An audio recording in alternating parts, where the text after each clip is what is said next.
Dis Samuel, je te sers un petit café? Ah, tu sais, moi le café, ça m'empêche de dormir. Et puis derrière, j'ai un amphi d'OpenGL. Je préférais plutôt 270 millilitres de menthe à l'eau à une concentration de 20% et une température de 33 degrés. Ah ouais, t'es pas compliqué toi. Mais j'ai peut-être une solution.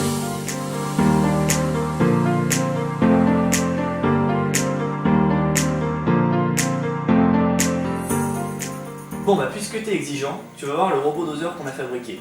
Tu voulais ta menthe à l'eau à 33 degrés, et bah il peut le faire. Ok, mais comment ça marche? Eh bien au début, on a simplement une résistance qui varie en fonction de la température du milieu dans lequel elle se trouve.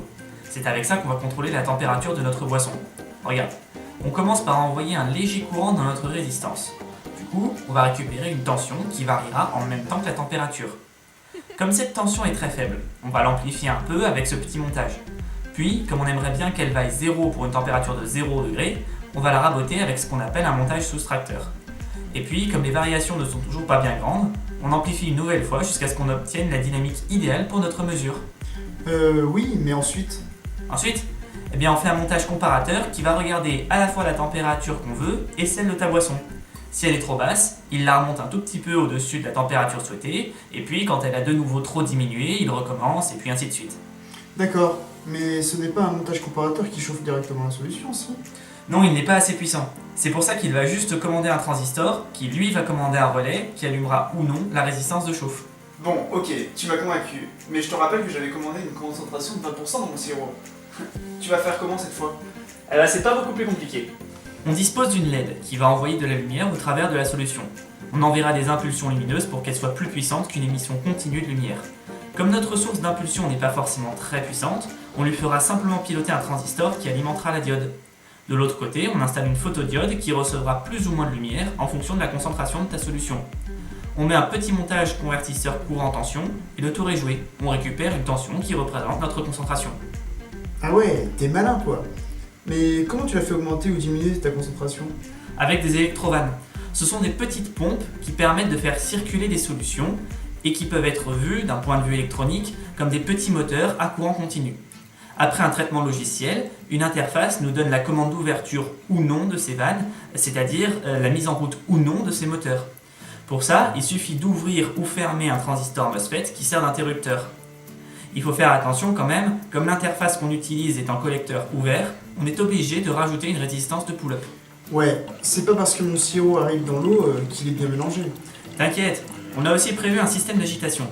Un agitateur, c'est comme un petit moteur aussi, sauf que cette fois, comme il doit fonctionner sous une tension moyenne de 1 volt, on va l'activer et le désactiver quelques centaines de fois par seconde avec un rapport de temps activé sur période totale de 20%. Et ça, on le fera à l'aide d'un signal MNI.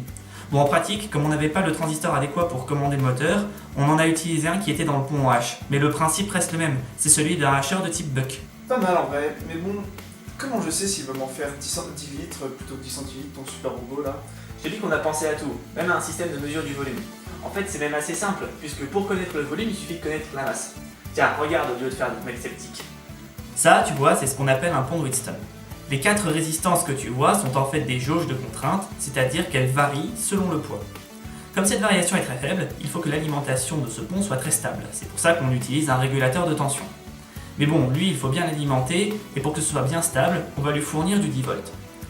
C'est là qu'on va voir apparaître une tension très légère au milieu du pont, qui variera proportionnellement à la masse.